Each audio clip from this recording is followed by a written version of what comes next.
wadada Ceergabo ayaa shir jaraa'id ay maanta ku qabteen xafiiskooda magaalada Ceergabo faahfaahin kaga siiyay gudoomiyaha gobolka Sanaag halka ay u marayaan hawlihii qaadaan ururinta dhismaha wadada Ceergabo iyadoo gudoomiyaha gobolkuna uu dhinaciisa bulshada gobolka Sanaag ugu bashaareeyay in qalabkii dhismaha wadada ee xukuumaddu dalabtay ay gobolka ku soo foolleeyeen waxa kale oo gudoomiyaha gobolka Sanaag Axmed Maxamed Geela Dacar oo uga digay xisbiyada mucaaradka inay ka waantoobaan dacayadaha raqiiska ay ku wiiqayaan horumarka dalka iyo wadada waxaana ugu horreynba shirka jaraa'id ka hadlay gudoomiyaha guddiga qaadaaroonta ee dhismaha wadada Ceergabo Boqor Maxamed Boqor Axmed Cali Ducaale iyo ku-xigeenkiisa Siciid Barre Qoorwa iyo afhayeenka guddigaasi Siciid Ismaaciil Maxamuud Bidaar oo dhammaantoodba gudoomiyaha uga warramay halka ay marayaan hawlaha qaadaan ururinta dhismaha wadada Ceergabo ee guddigooda loo igmaday. guud ahaan gudoomiyaha wadada hawshii aan ka haynay 70% waa arrin qabsoontay dadka reer Ceergabo waxay aad ugu hawayeen inay hawsha qayb libaax ka qaataan waana u diyaar yihiin xoolihii noolaa inay bixiyaan lacagtiina inta badan way bixiyaan sidaa darteed haddii uu la soo gaaro qalabkiina waxaan arki doonaa dardar dheeraad oo ka muuqata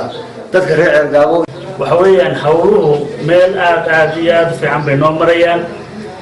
toddoba guddi oo mid guddigiiba yahay 5 qof ayaa heegan ah oo qalabku hadduu halkaas soo taago talaabo kasta diyaar u ah guddigaas waxa weeyaan waa guddiyada qaabilsan dhanka dhaqaalaha ururintooda iyo abaabulka labadaba waxaan rabaa munaasabadan inaan ka ambaliyeeyo salaan uga soo jeediyo guddiga wadooyinka qaranka sida tabaabushaha ee dhiirigelinta leh ee waxtarka ah ay gudaha iyo dibadba uga wadaan shaqada loo idmaday xoolihiina sidaa maqasheen waa la qaybsaday iyaguna meel fiican bay marayaan tiidihii oo dhan waa loo kala baxay guddidu waa u kala baxday uqaashii iyo dadkii halkaa jooga waayeeladii waa la wargeliyey xoolaha laftigoodu waa diyaar waxaasoo dhan istaanbay waxay u yihiin qaabkii markuu halkaa ka soo buuxo oo karintaa Ceergabo uu ka soo dhaco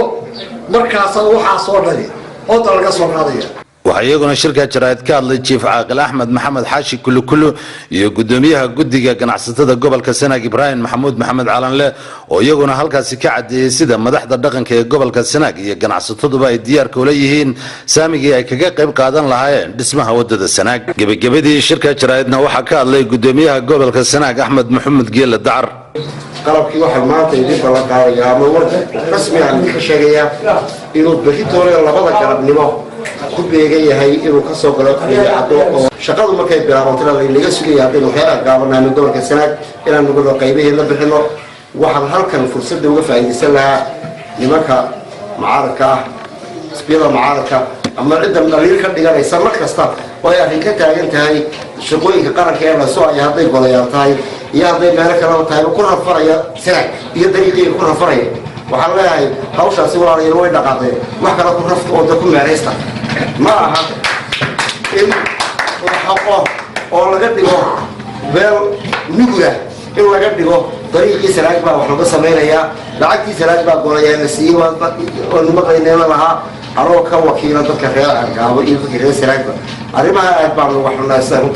waxaan loo aragnaa daliilo ma aragnee in waqti la qabanayo qaabkii uu socdaa shaqada dhismaha dariiqaygaas ma loo aragnaa nugushaasi maanta loo hawlgalay ee madaxweynihii